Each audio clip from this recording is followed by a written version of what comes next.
ಇಲ್ಲಿಗೆ ಏರಿ ಬಾ. ಅಧ್ಯಾಯ 3. ಪರಿಪೂರ್ಣತೆ ಎಡೆಗೆ. ಪೂರ್ಣವಾದ ತಿಳುವಳಿಕೆಗೆ ಸಾಗುತ್ತಾ ಹೋಗೋಣ. ಇಬ್ರಿಯ 6:2.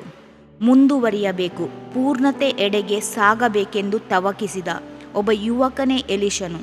ಯೌವನ ಪ್ರಾಯದಲ್ಲಿ ಕರ್ತನಿಗಾಗಿ ತೀರ್ಮಾನಗಳನ್ನು ಅವನು ತ್ವರಿತವಾಗಿ ನೆರವೇರಿಸಿ, ಕರ್ತನಿಗಾಗಿ ಪ್ರವಾದಿಯಾಗಿ ಎತ್ತರಕ್ಕೆ ಏರಬೇಕೆಂದು ತೀರ್ಮಾನಿಸಿದ ಅವನು ತನ್ನ ತಂದೆಯ ಮನೆಯನ್ನು, 12 ಜೋಡಿ ಎತ್ತುಗಳನ್ನು ಹೂಡಿ, ಉಳುವಂಥ ಜಮೀನನ್ನು, ಬೇರೆ ಎಲ್ಲ ಆಸ್ತಿಯನ್ನು ತಳ್ಳಿ ಹಾಕಿ ಎಲಿಯನನ್ನು ಹಿಂಬಾಲಿಸಿದನು. ಎಲಿಷನ ಮನಸ್ಸಿನಲ್ಲಿ ಎಲಿಯನಿಗಿರುವ ಆತ್ಮನ ವರಗಳನ್ನು 2ರಷ್ಟು ಹೊಂದಿಕೊಳ್ಳಬೇಕೆಂಬುದೇ ಅಪೇಕ್ಷೆಯಾಗಿತ್ತು. ಎಲಿಯನು ಎತ್ತಲ್ಪಡುವಾಗ ಅವನು ಕೇಳಿಕೊಂಡಿದ್ದು ಅದೇ. ನಿನಗಿರುವ ಆತ್ಮನಲ್ಲಿ ನನಗೆ 2 ಪಾಲನ್ನು ಅನುಗ್ರಹಿಸು. 2 ಅರಸು 2:9. ವರಗಳನ್ನು ಬಯಸಿದ ಎಲಿಷನು ಅದಕ್ಕಾಗಿ ಎಂಥ ತ್ಯಾಗವನ್ನಾದರೂ ಮಾಡಲು ಸಿದ್ಧನಾಗಿದ್ದನು. ಎಲಿಯನನ್ನು ನೆರಳಿನಂತೆ ಹಿಂಬಾಲಿಸಿದನು. 2 ಅರಸು 2:1-6 ಓದಿ ನೋಡಿರಿ. ಕರ್ತನು ಎಲಿಯನನ್ನು ಸುಳಿಗಾಳಿಯ ಮುಖಾಂತರವಾಗಿ ಪರಲೋಕಕ್ಕೆ ಸೇರಿಸುವ ಸಮಯ ಬಂದಾಗ ಎಲಿಯನು ಎಲಿಷನೊಡನೆ ಗಿಲ್ಗಾಲನ್ನು ಬಿಟ್ಟು ಹೊರಟನು. ಆಗ ಎಲಿಯನು ಎಲಿಷನಿಗೆ, ದಯವಿಟ್ಟು ನೀನು ಇಲ್ಲೇ ಇರು, ಕರ್ತನು ನನಗೆ ಬೇತೇಲಿಗೆ ಹೋಗಬೇಕೆಂದು ಆಜ್ಞಾಪಿಸಿದ್ದಾನೆ ಅನ್ನಲು ಎಲಿಷನು, ಕರ್ತನಾನೆ, ನಿನ್ನ ಜೀವದಾನೆ, ನಾನು ನಿನ್ನನ್ನು ಬಿಟ್ಟು ಹೋಗುವುದಿಲ್ಲ ಎಂದು ಉತ್ತರ ಕೊಟ್ಟನು. ತರುವಾಯ ಅವರಿಬ್ಬರೂ ಬೇತೇಲಿಗೆ ಹೋದರು. ಎಲಿಯನು ಎಲಿಷನಿಗೆ, ದಯವಿಟ್ಟು ಇಲ್ಲೇ ಇರು, ಕರ್ತನು ನನಗೆ ಯೆರಿಕೋವಿಗೆ ಹೋಗಬೇಕೆಂದು ಆಜ್ಞಾಪಿಸಿದ್ದಾನೆ ಎಂದು ಹೇಳಿದ. ಆದರೆ ಎಲಿಷನು, ಕರ್ತನಾನೆ, ನಿನ್ನ ಜೀವದಾನೆ, ನಾನು ನಿನ್ನನ್ನು ಬಿಟ್ಟು ಹೋಗುವುದಿಲ್ಲ ಎಂದು ಉತ್ತರ ಕೊಟ್ಟು ಅವನ ಜೊತೆಯಲ್ಲಿ ಯೆರಿಕೋವಿಗೆ ಹೋದನು. ಅಲ್ಲಿನ ಪ್ರವಾದಿ ಮಂಡಳಿಯವರು ಅವನನ್ನು ಎದುರುಗೊಂಡು, ಕರ್ತನು ಈ ಹೊತ್ತು ನಿನ್ನ ಯಜಮಾನನನ್ನು ನಿನ್ನ ಬಳಿಯಿಂದ ಮೇಲಕ್ಕೆ ಕರೆದುಕೊಳ್ಳುವನೆಂದು ನಿನಗೆ ಗೊತ್ತುಂಟೋ ಎಂದು ಕೇಳಿದರು. ಅದಕ್ಕೆ ಅವನು, ಗೊತ್ತುಂಟು, ಸುಮ್ಮನಿರಿ ಎಂದು ಉತ್ತರ ಕೊಟ್ಟನು. ಎಲಿಯನು ತಿರುಗಿ ಅವನಿಗೆ, ದಯವಿಟ್ಟು ನೀನು ಇಲ್ಲೇ ಇರು, ಕರ್ತನು ನನಗೆ ಯೊರ್ದಾನಿಗೆ ಹೋಗಬೇಕೆಂದು ಆಜ್ಞಾಪಿಸಿದ್ದಾನೆ ಎಂದನು. 2 ಅರಸು 2:2-6. ಗಿಲ್ಗಾಲ್, ಬೇತೇಲ್, ಯೆರಿಕೋ, ಯೊರ್ದಾನ್ ಮಾರ್ಗವಾಗಿ ಎಲಿಯನು ನಡೆದು ಜೀವಂತವಾಗಿ ಪರಲೋಕಕ್ಕೆ ತೆಗೆದುಕೊಳ್ಳಲ್ಪಟ್ಟನು.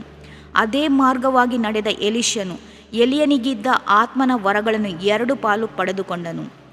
ದೇವ ಮಗುವೆ, ಪರಿಪೂರ್ಣತೆ ಎಡೆಗೆ ಸಾಗಲಿರುವ ನೀನು ಗಿಲ್ಗಾಲ್, ಬೇತೇಲ್, ಯೆರಿಕೋ, ಯೊರ್ದಾನ್ ಎಂಬ 4 ಅನುಭವಗಳ ಮಾರ್ಗವಾಗಿ ದಾಟಿ ಹೋಗಬೇಕು.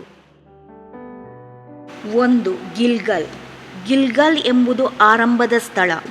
ಇಸ್ರಾಯೇಲ್ ದೇಶದ ಮೇರೆ ಇಲ್ಲಿಂದ ಪ್ರಾರಂಭವಾಗುವುದು.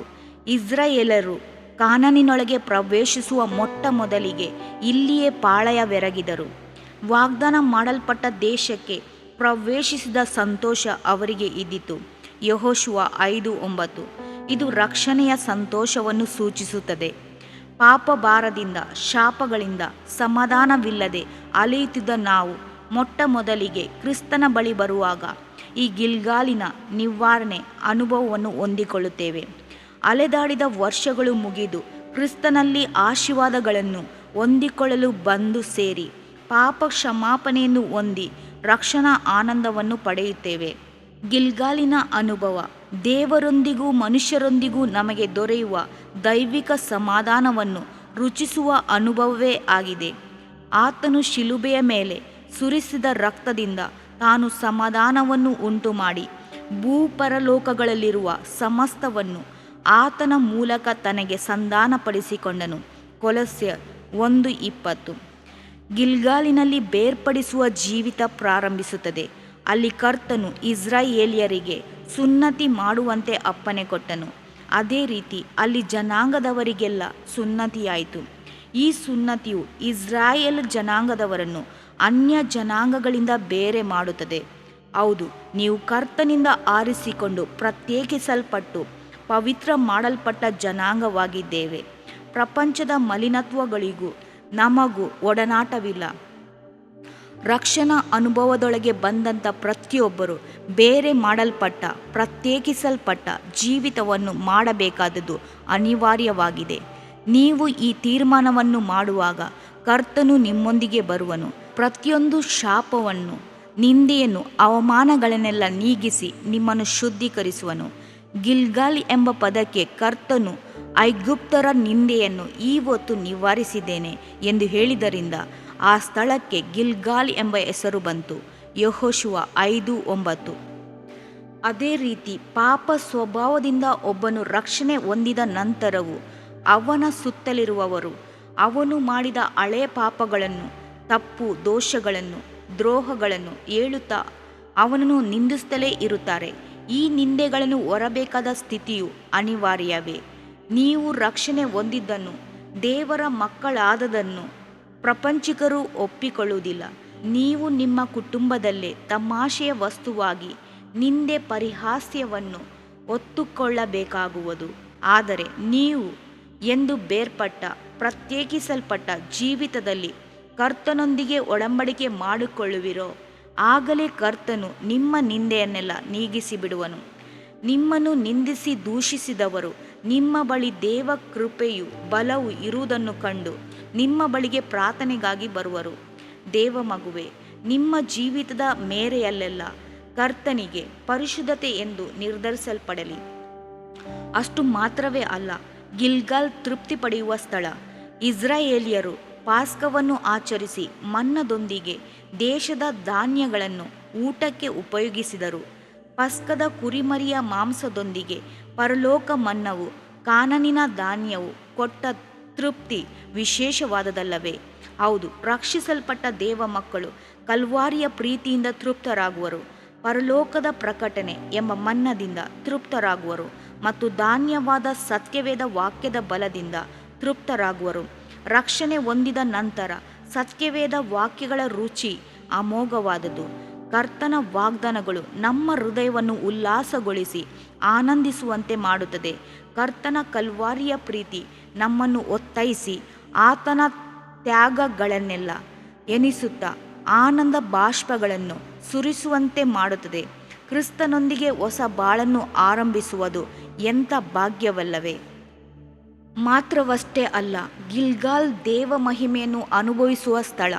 ಇಲ್ಲಿಯೇ ಕರ್ತನ ದೂತನು ಸೇನಾಧಿಪತಿಯಾಗಿ ಇಸ್ರಾಯೇಲಿಯರಿಗೆ ಸಹಾಯಕನಾಗಿ ಬಂದನು. ನಾನು ನಿನ್ನನ್ನು ಬಿಟ್ಟು ಅಗಲುವುದಿಲ್ಲ ಎಂದು ಹೇಳಿ ನಮ್ಮನ್ನು ಬಲಪಡಿಸುವ ಸ್ಥಳ ಇದೆ.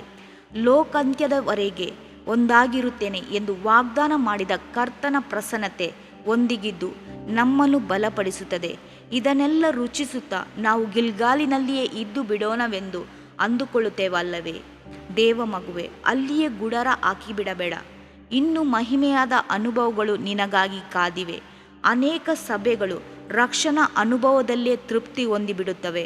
ವರ್ಷವಿಡೀ ರಕ್ಷಣೆ ಹೊಂದು ಎಂಬುದೇ ಪ್ರಸಂಗ.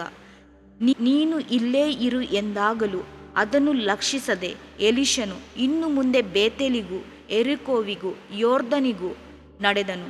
ಆದ್ದರಿಂದ ಏರಿ ಬಾ, ಕರ್ತನು ನಿನ್ನನ್ನು ಕರೆಯುತ್ತಿದ್ದಾನೆ. 2. ಬೇತೇಲ್. ಗಿಲ್ಗಾಲನ್ನು ದಾಟಿ ಎಲಿಯನೂ ಎಲೀಷನೂ ಬೇತೇಲಿಗೆ ಬಂದರು. ಬೇತೇಲ್ ಗಿಲ್ಗಾಲಿಗೆ 4 ಮೈಲಿ ದೂರದಲ್ಲಿದೆ.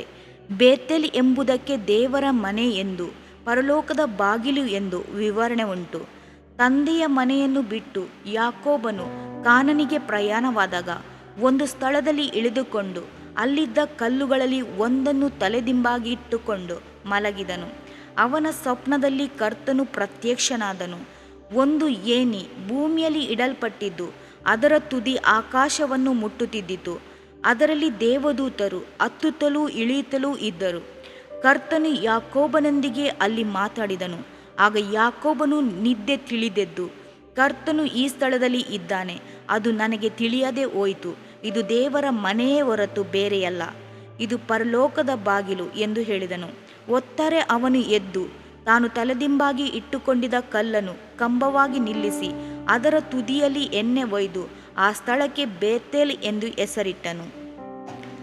ನಾನು ಕಂಬವಾಗಿ ನಿಲ್ಲಿಸಿರುವ ಈ ಕಲ್ಲು ದೇವರ ಮನೆಯಾಗುವುದು. ಇದಲ್ಲದೆ ನಿನ್ನಿಂದ ನನಗೆ ಬರುವ ಎಲ್ಲ ಆಸ್ತಿಯಲ್ಲಿ 10 ಪಾಲನ್ನು ನಿನಗೆ ಸಮರ್ಪಿಸುವೆನೆಂಬುದಾಗಿ ಮಾತು ಕೊಡುತ್ತೇನೆ ಎಂದು ಅರಿಕೆ ಮಾಡಿಕೊಂಡನು. ಆದಿಕಾಂಡ 28:22. ಮೊದಲನೇದಾಗಿ ಬೇತೇಲ್ ಎಂದರೆ ದೇವರ ಮನೆ ಎಂದು ತಾತ್ಪರ್ಯ.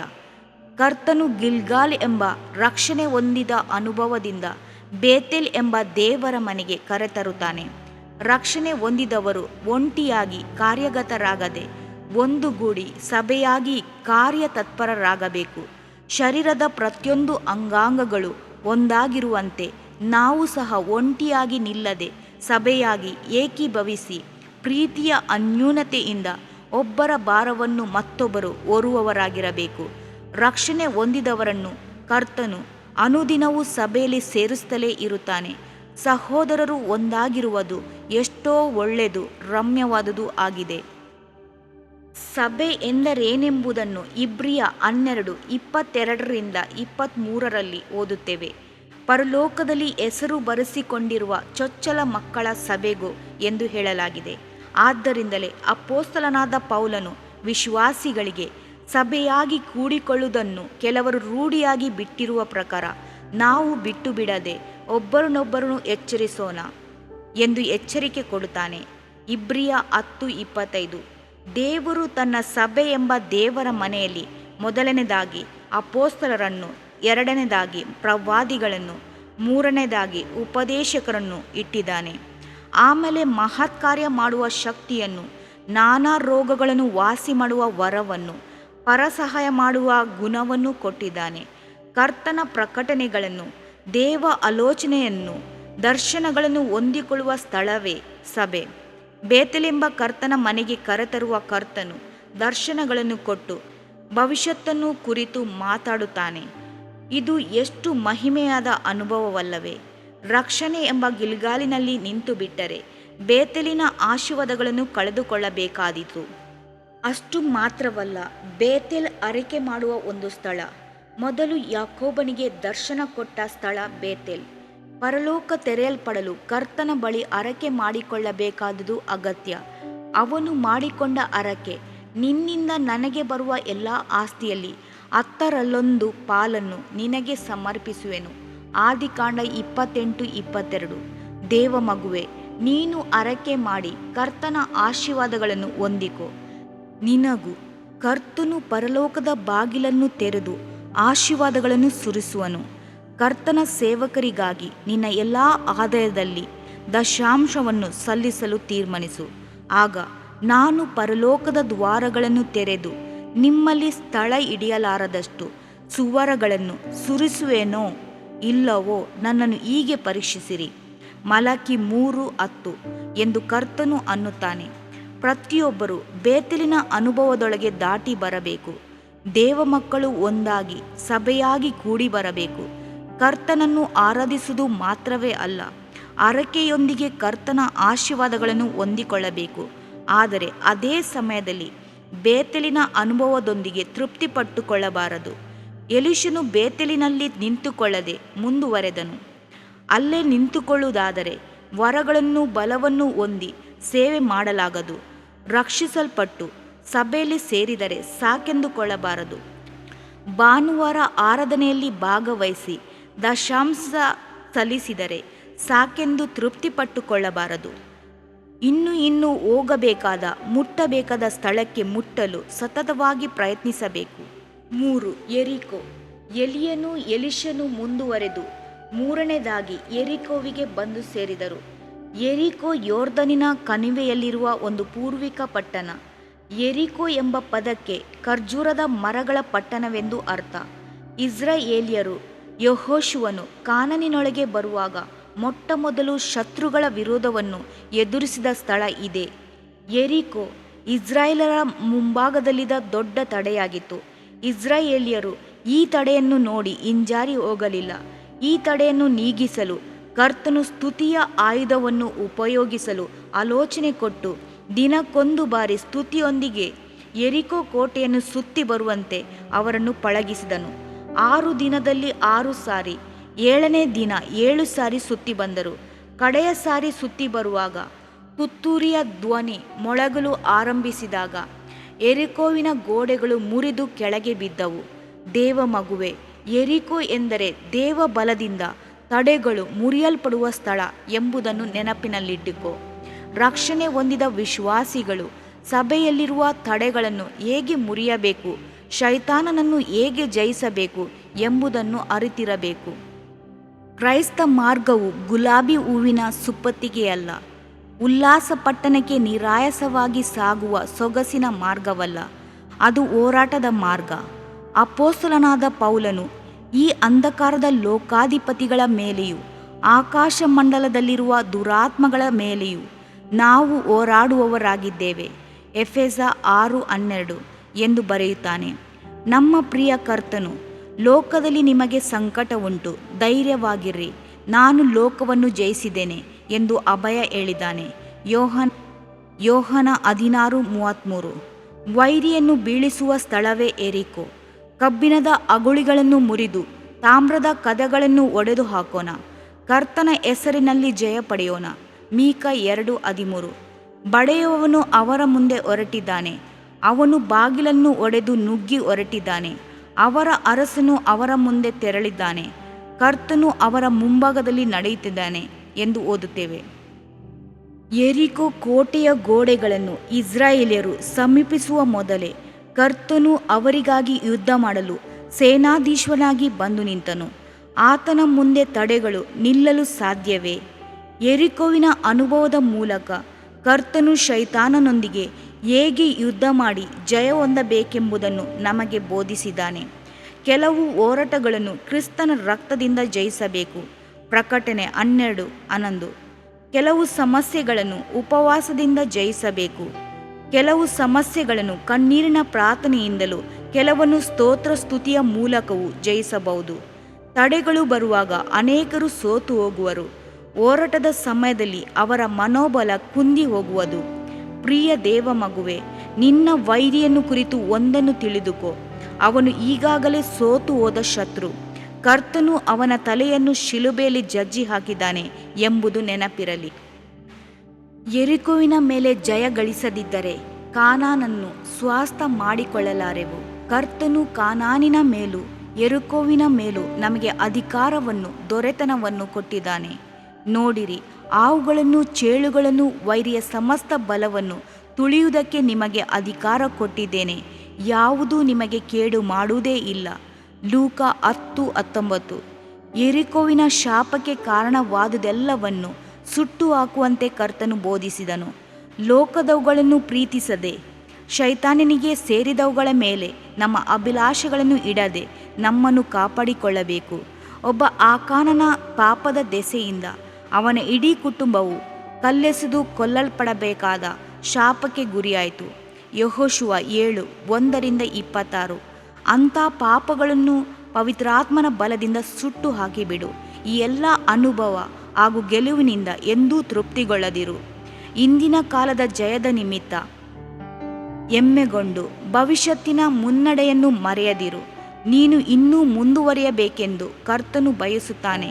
ಯೆರಿಕೋವಿನ ಅನುಭವಗಳನ್ನು ರುಚಿಸಿದ ನಂತರ ಯೋರ್ದಾನಿನೆಡೆಗೆ ಧೀರವಾದ ಹೆಜ್ಜೆ ಇಡು.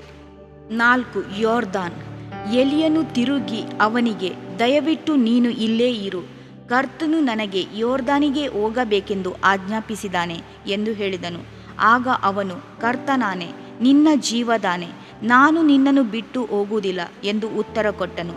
ಯೋರ್ದಾನ್ ಎಂದರೆ ಕಷ್ಟ, ಶ್ರಮೆಗಳು ಎಂದರ್ಥ. ಕೆಲವರು ಅದನ್ನು ಮರಣ ನದಿ ಎಂದು ಕರೆಯುವರು. ಸುಗ್ಗಿ ಕಾಲದಲ್ಲಿ ಯೋರ್ದಾನ್ ದಡ ಮೀರಿ ಹರಿಯುವುದು. ಯೆಹೋಶುವ 3:15. ಕರ್ತನು ನಮ್ಮನ್ನು ಕಷ್ಟ ಸಂಕಟಗಳಿಂದ ಪರಿಪೂರ್ಣಗೊಳಿಸಲು ಯೋರ್ದಾನ್ ದಡಕ್ಕೆ ಕರೆತರುವನು.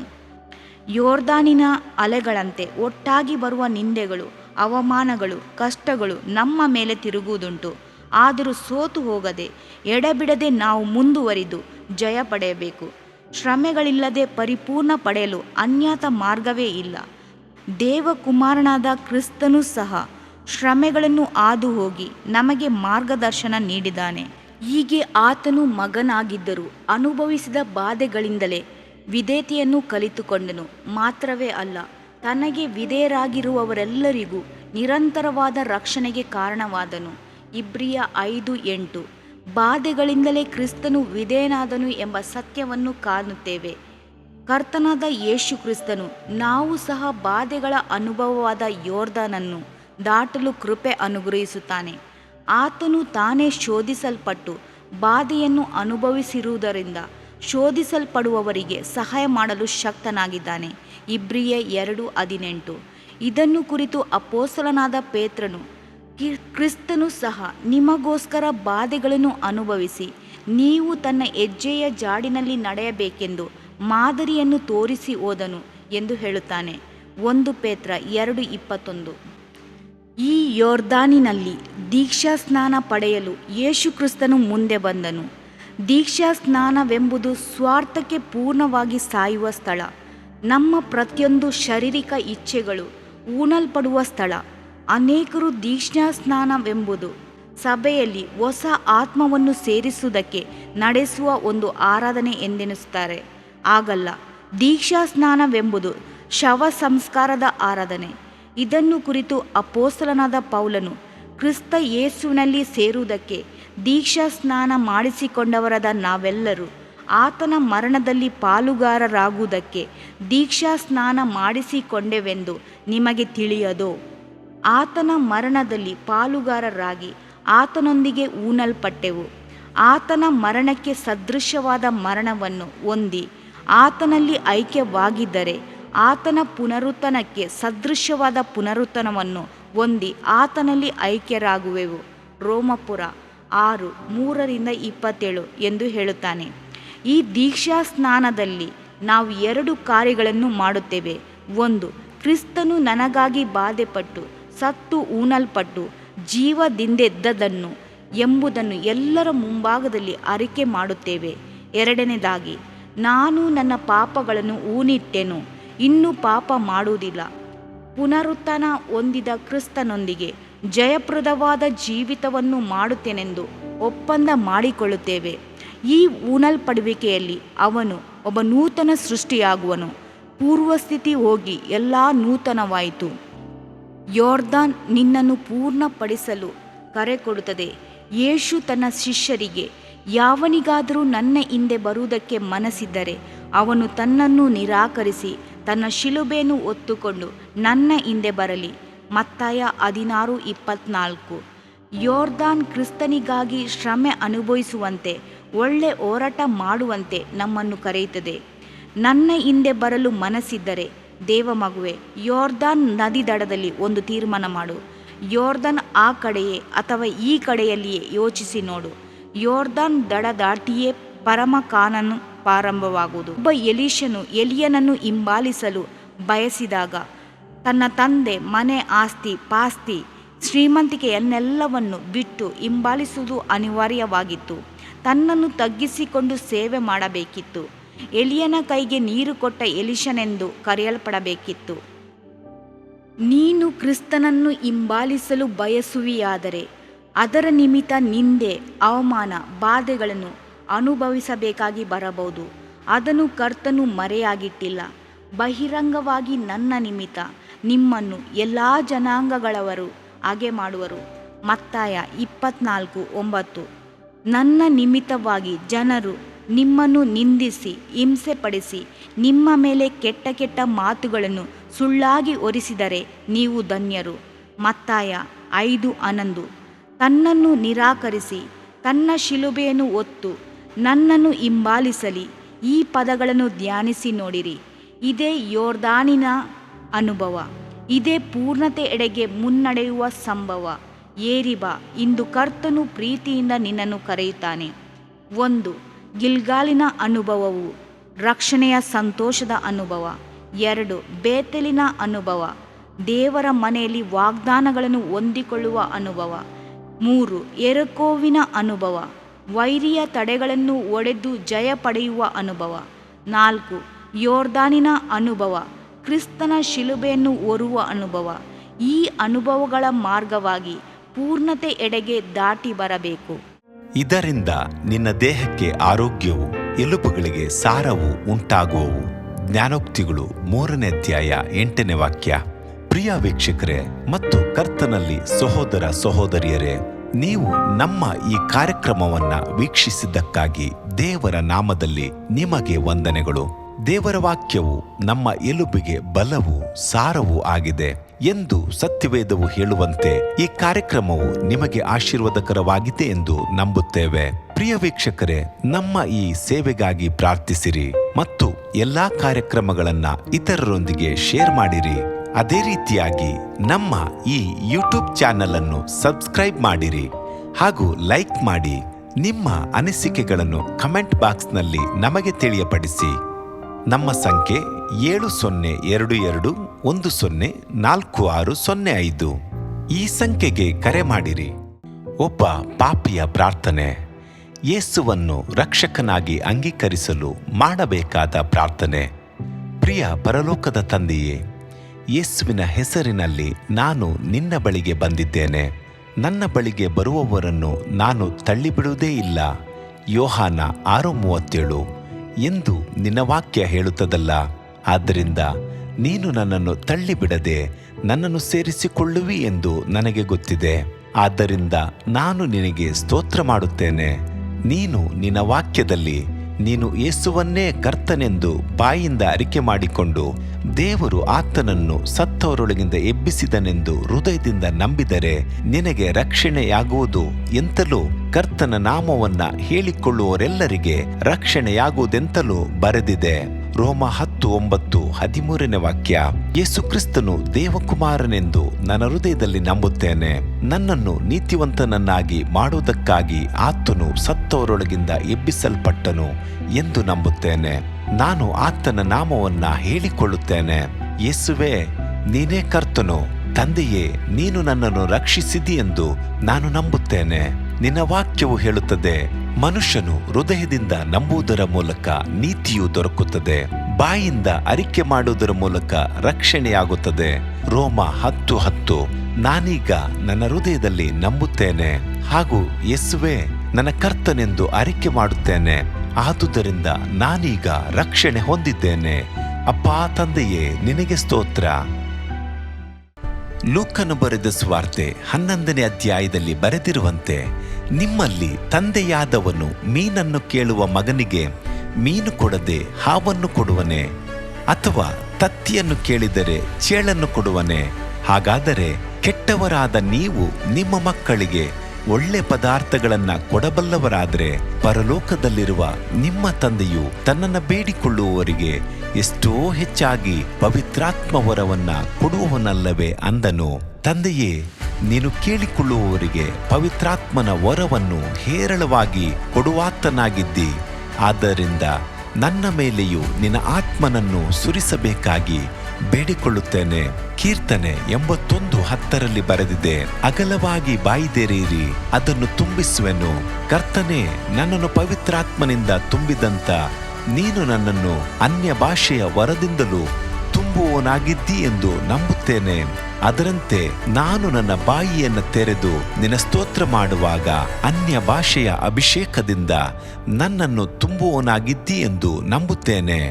ಈಗ ನೀವು ನಿಮ್ಮ ಬಾಯಿಯನ್ನು ತೆರೆದು ಮಾತನಾಡುವಾಗ ಪವಿತ್ರಾತ್ಮನು ನಿಮ್ಮ ಬಾಯಿಯನ್ನು ತನ್ನ ಭಾಷೆಯಿಂದ ತುಂಬುವವನಾಗಿದ್ದಾನೆ. ಇದು ದೇವರ ಭಾಷೆಯಾಗಿದೆ. ಈ ಅಭಿಷೇಕವನ್ನ ಹೊಂದಿಕೊಳ್ಳಲು ನೀವು ನಿಮ್ಮ ಸ್ವರವನ್ನ ಉಪಯೋಗಿಸಬೇಕು. ಅದರಿಂದ ನೀವು ನಿಮ್ಮ ಬಾಯಿಯನ್ನು ತೆರೆದು ದೇವರಿಗೆ ಸ್ತೋತ್ರ ಮಾಡುವಾಗ ದೇವರು ನಿಮ್ಮನ್ನು ಅನ್ಯ ಭಾಷೆಯ ವರದಿಂದ ತುಂಬುವವನಾಗಿದ್ದಾನೆ. ಪ್ರಿಯರೇ, ಈಗ ನೀವು ಪವಿತ್ರಾತ್ಮನಿಂದ ತುಂಬಲ್ಪಟ್ಟ ಆತನ ಪ್ರಿಯ ಮಕ್ಕಳಾಗಿದ್ದೀರಿ. ದೇವರ ನಾಮಕ್ಕೆ ಸ್ತೋತ್ರವಾಗಲಿ.